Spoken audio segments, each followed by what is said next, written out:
Balik lagi bersama saya di Kita Nggak Bisa Dari Teman-teman tentunya. Oke, buat teman-teman yang udah subscribe channel ini, terima kasih banyak yang udah subscribe ya teman-teman. Terus untuk teman-teman yang belum subscribe channel ini, jangan lupa di subscribe teman-teman, karena subscribe itu gratis teman-teman. Oke, kali ini gue kedatangan narasumber yang jauh-jauh tuh dari Jakarta Utara atau Jakbar gitu, lupa deh. Oke, dan dia bakal bawain cerita ataupun pengalaman seru nih. Langsung aja kita sambut ya teman-teman. Oke, ada Kang Yuda. Sehat ya Kang Yuda ya? Sehat. Alhamdulillah. Gimana kabar? Alhamdulillah sehat. Kabar ya begini aja ya.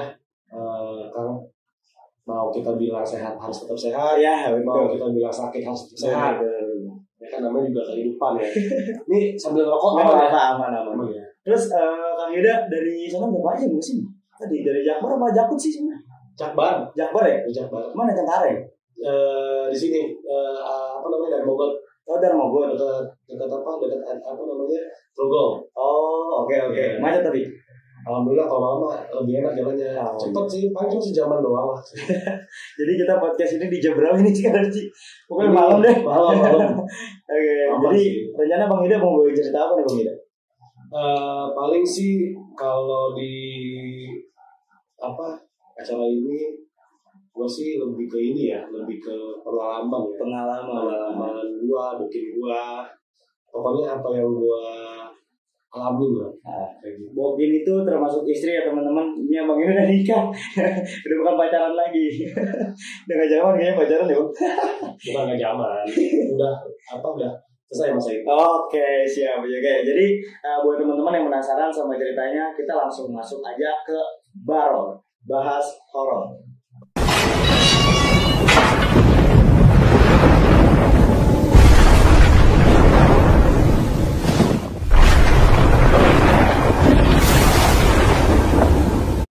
Kalau pengalaman gue sih kan karena memang gue ini gue awalnya tuh nggak pernah percaya ya hal-hal kayak gitu, apalagi amit-amit lah ditampakin gitu ya.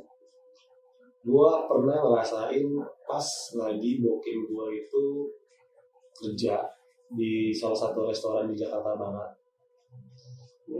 restoran steak. Jadi gue nggak tahu tiba-tiba itu bokeh gue itu ngerasa lagi main sama anak kecil.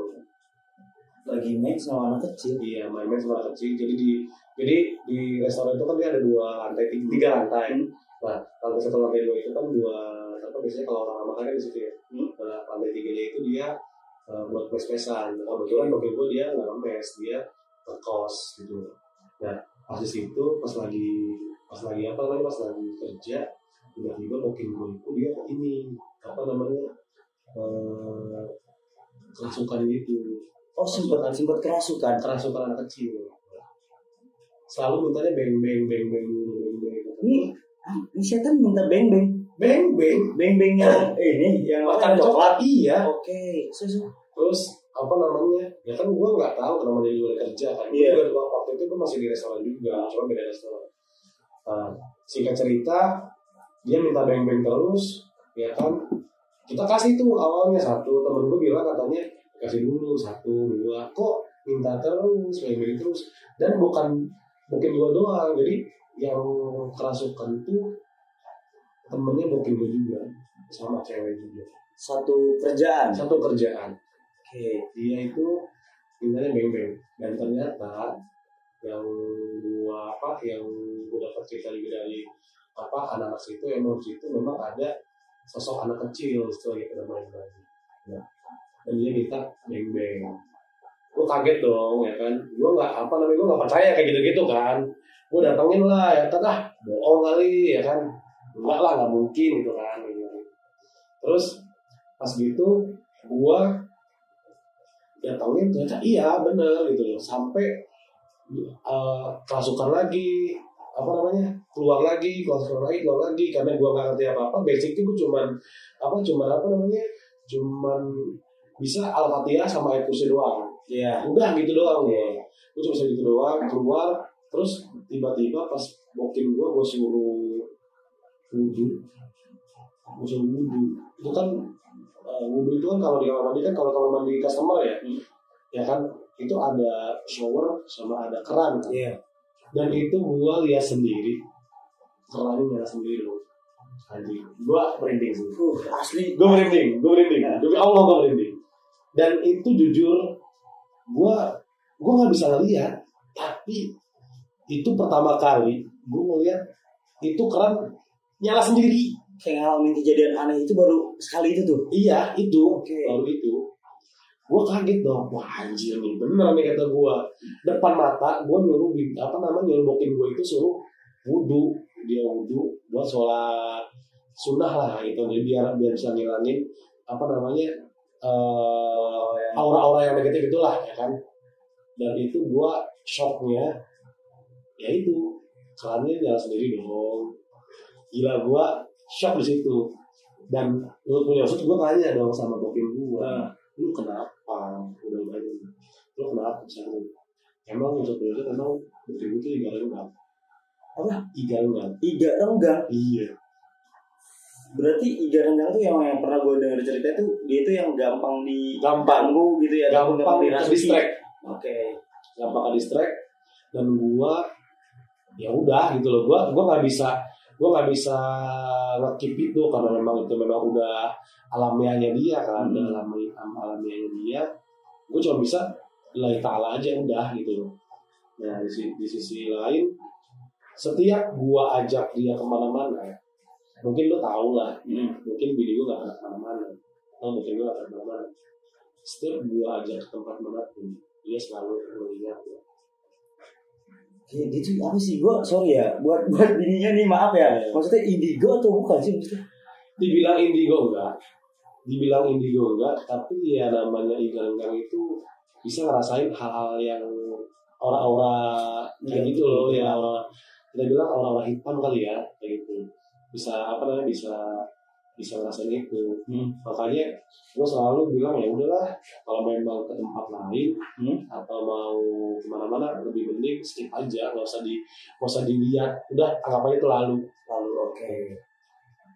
Bukan itu aja sih, ngeri sih kalau gue ngikutin ya cerita dia, ngeri juga sih. Masih banyak sebenarnya ceritanya tuh. Satu lagi sebelum gue sama dia sekarang itu, dulu dia pernah didatangi sama kuntilanak. Iya. Jadi dia tuh ke gua kan dulu split call gitu lah ya. Sekarang split call ya. Gua dulu telepon-teleponan sama dia. Dan itu kipas angin nyala sendiri dong. Kipas angin nyala sendiri. Gua nggak percaya gitu loh. Cuman dia ngerasa ya begitu karena memang dulu dia di rumah sendiri, bokapnya kerja keluar kota. Dia selalu cerita ke gitu, gue gak percaya. Gue percayanya adalah ketika memang gue udah jalan bareng sama dia, gue merinding. Gue kapan waktu itu gue pernah ajak dia ke kaki Gunung Cemai itu kalau teman-teman tahu mungkin di Palutungan namanya. Palutungan di Kuningan. Gue ajak dia itu kan karena gue kan seneng suka alam ya. Dulu itu gue suka alam, terus gue ajak dia dong jalan-jalan ke Curug, namanya Curug Putri. Gue ajak dia main ke sana, dia nggak cerita kalau dia itu sebenarnya gampang ke distract. Gue nggak tahu. Terus itu dia baliknya itu dia kayak yang berat badannya sampai rumah. Oke, terus pas gitu gue tanya sama bokapnya, kata bokapnya itu dia ketempelan dari yang ada di sana dong. Oh ngikut di motor. Gue dulu pakai motoran kan. Terus bayangin kan, karena dulu gue sama bokin gue itu kan gue di Kuningan, dia di Majalengka. Nah pas gitu gue nganterin dia ke Majalengka lagi dong. Kalau kita bilang kalau Kuningan Majalengka samanya kayak Jakarta sini lah, kurang lebih 1,5 jam sampai 2 jam. Jadi selama perjalanan dia bilang ke gue badannya berat. Terus pas terus gue tanya sama bokapnya, katanya aku ketempelan bawa dari sana. Kayak gitu. Kata gue apa yang ditempel? Jadi katanya itu sebenarnya ada sosok yang suka sama dia, ngomongnya putih. Asli merinding cok. Serius. Ini sosok ini anak kecil atau memang udah Beda. Kalau di Cermai itu sosok Putri itu lu tahu lah. merinding aja. Asli. Berarti Iya. Asli. sosok Putri. Jadi ceritanya ini mah cerita warga ya, cerita rakyat lah. Terus beliau itu di belakang apa namanya? Di belakang air terjun Gunung Putri, Curug Putri itu ada tempat bersemayamnya Blorong. Di Blorong. Iya, gue merinding sih. Iya. Asli. Gue nggak tahu itu Putri, nggak tahu itu anak buah itu apa. Gue sih sebenarnya nggak terlalu percaya ya, karena yang ngerasain ya bukan gua gitu loh. Tapi kalau memang dari cerita rakyat warga sana, kalau misalkan Bang Boti tahu juga kan, tahu sendiri lah Cermai kayak gimana kan. Kayak gitu. Jadi katanya sih Putri nama kotanya. Kayak gitu. Terus dari semenjak yang kejadian dari Putri itu kan balik tuh dia kan ngikut tuh ya katanya. Iya. Terus terjadi apa lagi tuh Bang? Di situ ya sama bokapnya itu kayak dinetralisir gitu lah. Oh bokapnya bisa orang pintar atau gimana? Enggak, bukan pintar, mungkin karena anaknya Iga jarang kali ya. Mungkin hal-hal dari kayak gitu mungkin bisa sedikit buat Al-Fatihah atau kayak kursi lah. Intinya ngerti lah ya. Intinya ngerti, bukan berarti dia pintar atau gimana. Enggak. Ya kan, begitu gua tanya lagi, Pak, sebenarnya si A lah kita bilang, mau gua si A lah ya. Si A ini kenapa sih Pak? Iya emang si A ini digalukan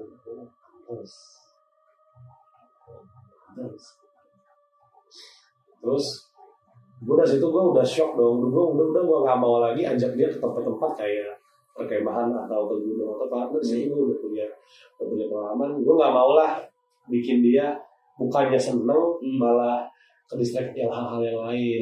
Gue ngerinya, apalagi kan kita di situ kan lagi posisinya masih pacaran kan. Jadi gue nggak mau dia kenapa-napa. Apalagi gue jauh di Jakarta, dia masih di Majalengka waktu itu. Makanya gue nggak skip, ya kan. Terus begitu. Ini cerita tadi itu kadang gue kasih yang lagi dia di restoran ya. Nah ini nyambung nih cerita yang restoran. Singkat cerita, gue ajak dia kerja di Jakarta. Ya kan, gue di restoran yang tadi dia di restoran steak tuh di Jakarta Barat gitu. Nah, karena gue tahu dia udah ngomongnya dia udah baik-baik aja, nggak tahu dia itu udah clear lah. Gue udah tahu dia udah sembuh lah, nggak ada kayak gitu. Udah netral lah ya. Netral, tiba-tiba dong di di restoran itu kayak gitu lagi. Yang tadi kesurupan setan beng-beng ya. Iya, setan beng-beng. Anak kecil udah beng-beng dulu. Nah dari situ gua udah ambil kesimpulan ke dia kan, berarti ini orang nggak bisa gua ajak ke tempat-tempat yang kayak gitu nih kan. Nah terus udah selama gua di Jakarta sama dia sering banget kalau ke tempat baru. Bukan sekarang, jadi tempat itu bukan tempat ini aja Bang Bot, bukan tempat, ternyata dia itu bisa ketempel tuh bukan karena di alam aja. Oke. Di semua tempat baru. Di semua tempat baru. Yes. Yang memang dia belum pernah. Oke. Gitu. Kemarin itu pernah waktu itu kita pernah ke mall sama dong. Di mall juga ada. Gede. Oh gede. Tapi dia cerita nggak gitu? Bilang ke gua itu gede hitam. Semacam apa, genderuwo mungkin atau gimana? Bisa jadi. Dan itu ada di pojokan, di basement. Gue asli kacau ini. Tapi jujur, mungkin Bang Mot juga baru dengar cerita ini. Iya. Gue nggak pernah cerita, gue nggak pernah. Buat speak up untuk cerita ini. Nggak pernah. Emang itu real pengalaman mungkin gue nggak pernah, dan gue itu nggak pernah ngasih. Cuman kalau ada hal kayak gitu, gue cuma prediksi dulu. Itu doang. Gue cuma bisa udahlah dari kalah, kalau memang misalnya sama-sama Allah, gue jaga gue aja sama teman-teman gue, sama circle gue gitu. Cuma begitu doang. Cuma ya itu yang gue baru tahu itu pas gue udah jalan lama-lama bokapnya gue tuh, bokapnya bilang si A ini Gara-gara anjir kata gue. Tapi mau nggak mau karena gue sayang juga sama dia dong. Nggak mungkin gue karena lagi ganggang doang gue tinggalin. Iya betul. Iya kan kayak gitu. Terus pernah lagi di posisi dia itu kita udah di Jakarta dan kita udah nikah. Dia itu lagi hamil. Dia kemasukan kuntilanak. Lagi hamil sempat kemasukan kuntilanak. Iya. Gue nggak percaya. Cuman dia bilang aku minta teh manis. Nggak pernah. Orang kayak itu nggak pernah minta teh manis itu nggak gitu. Dia minta teh manis. Sih kata gue. Bikin sendiri. Lenje gitu. Udah gua bentak ketawa ngikik dong kata gua anjing. Guys, anjir, merinding asli. Kacau. Buat teman-teman deh. Asli. Di situ gua ya maksudnya kalau kita di tempat manapun baru ya, orang kan ada bilang rumah itu gini-gini, maksudnya gini. Gua udah tahu aja gitu loh.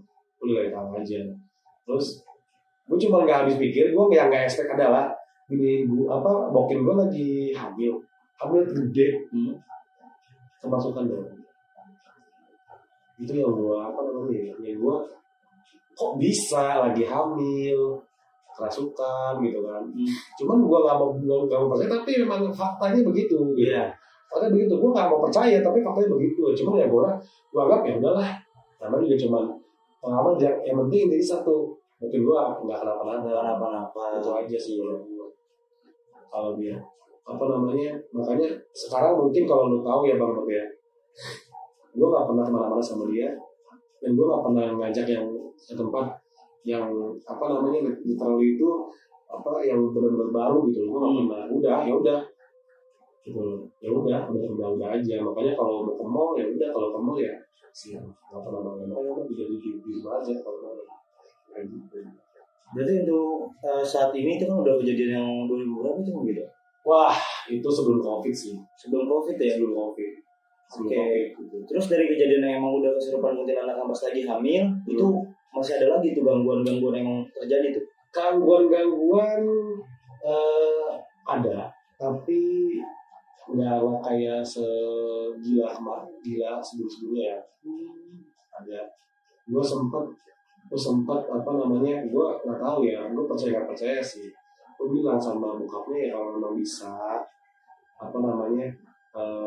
si A ini ditutup mata batin atau apalah gitulah.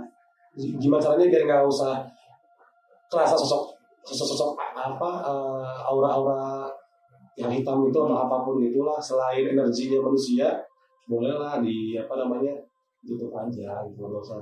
Jadi biar nggak distract kehidupan sehari-harinya.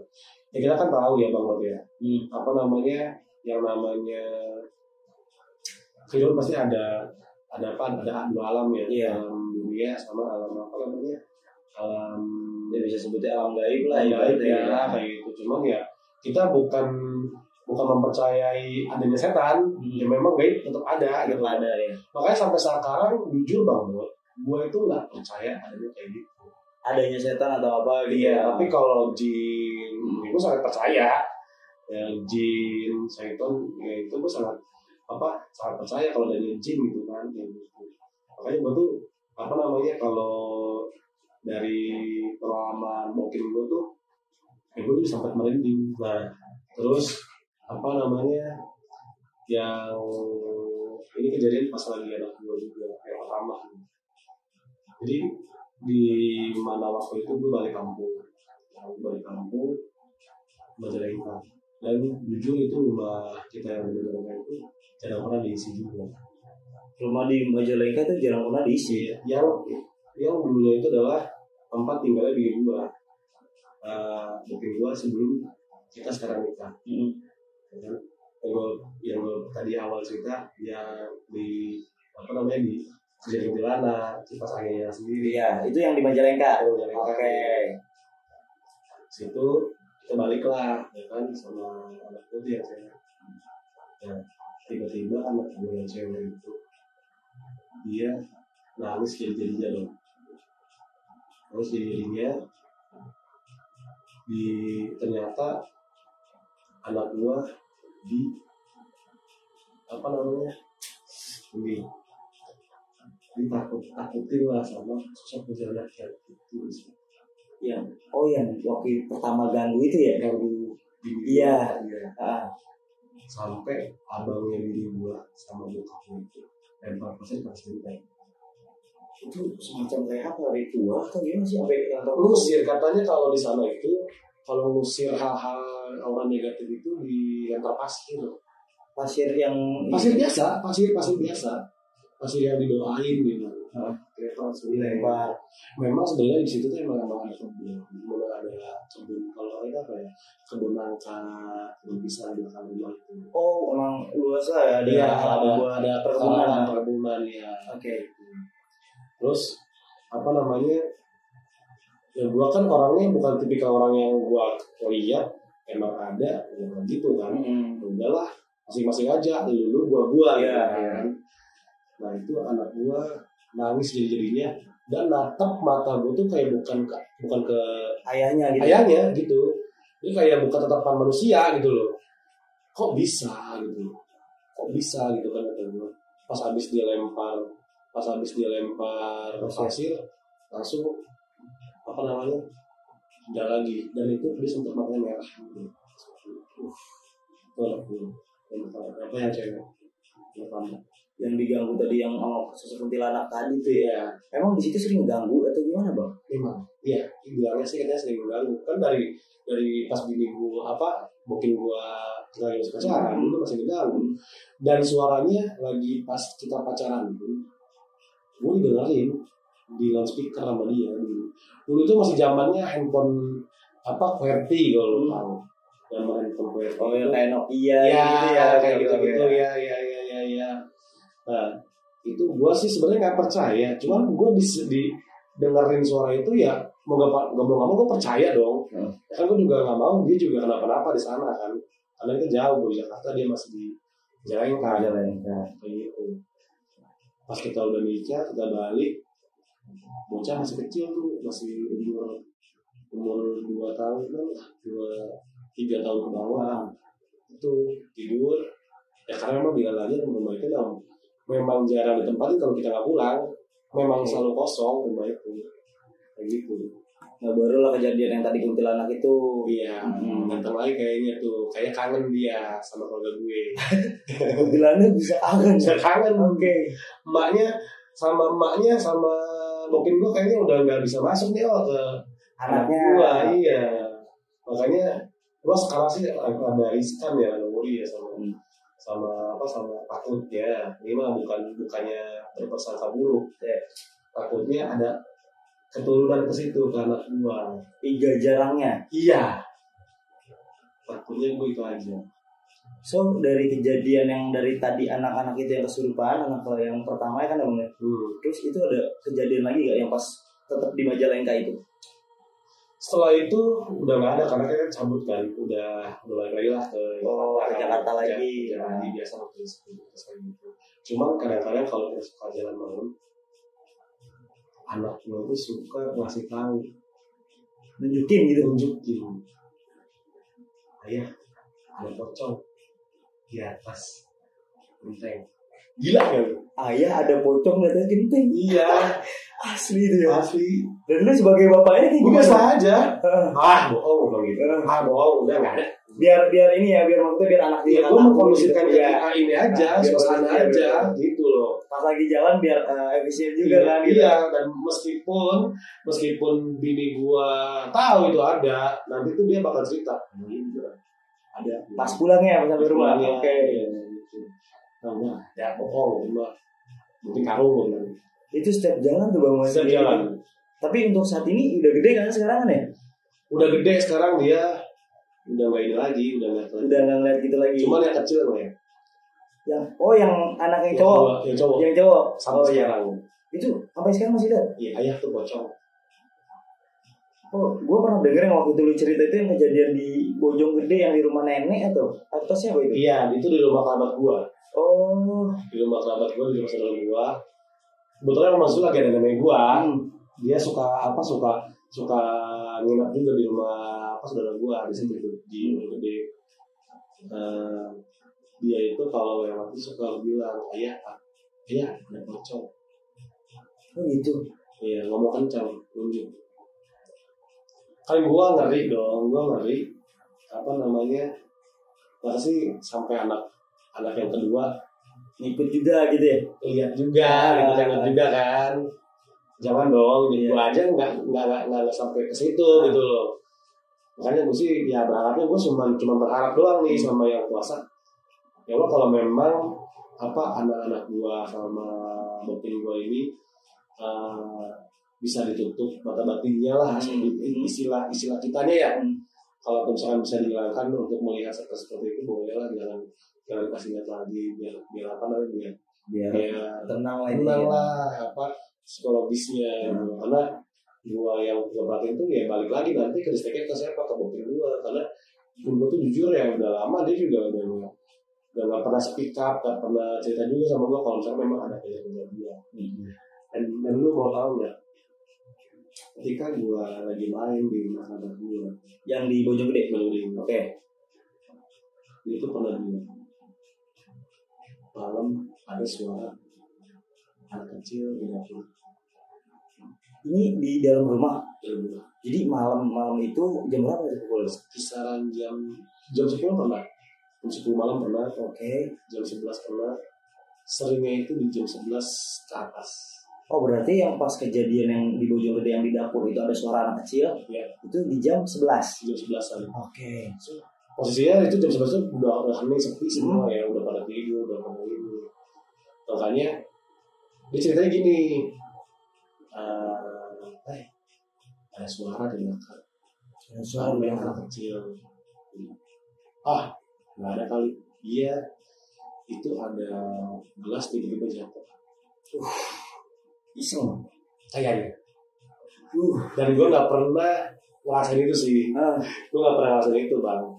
Gue cuman, ya udah, gue lagi gitu. Karena gue nggak ngerasain itu. Lu gue lagi ya. Lu gue. Karena gue ya udah, lu gue. Jangan pernah ngeganggu keluarga gue ataupun sahabat gue. Gue selalu bentak. Bukan berarti gue bentak itu nantangin ya. Gue bilang di mana titik itu gue bilang lu gue nggak pernah ngusik lu, gue nggak pernah ganggu lu. Gue pengen masing-masing aja. Mungkin kalau memang kehadiran gue sama keluarga gue di sini bisa merasakan lagi lu, ya udah masing-masing aja. Nggak usah terlalu lu mau nunjukin ya kayak gitu. Dan itu memang rasa gitu loh. Gue cuma bilang ya udah ngapain sih dikirim biar mereka juga nggak banyak bikin hal kayak gitu. Dan jujur gue pengen ya mereka tenang-tenang aja, karena kan apalagi kalau gue kerjanya kayak gini ya kan bang, gue kerja pagi pulang malam, gue kan pengen mereka juga aman aja, bisa aja, jangan sampai kenapa-napa. Apalagi kita lagi main ke rumah kerabat kita kan, daripada ini tempat baru gitu. Makanya ya udah gue bilang gitu. Paling kalau kita mau ceritain bang Bot panjang. Iya. Sampai mungkin seharian. Nanti di segmen 2 lah Bang Yuda bakalan cerita banyak banget pengalaman horor yang Bang Yuda punya, dari naik gunung yang di mana tuh, di Bogor ya waktu itu Bang. Itu Bang Yuda juga pernah sedikit cerita lah. Tapi menurut gue udah nanti tahan dulu aja. Kalau misalkan diceritain nanti kayak misalkan lu nonton film, jadi kayak spoiler itu nggak seru gitu kan? Nggak seru. Ya pokoknya gitulah. Terus dari kejadian itu dia masih nunjukin ekstensi dari si setan-setan itu Bang.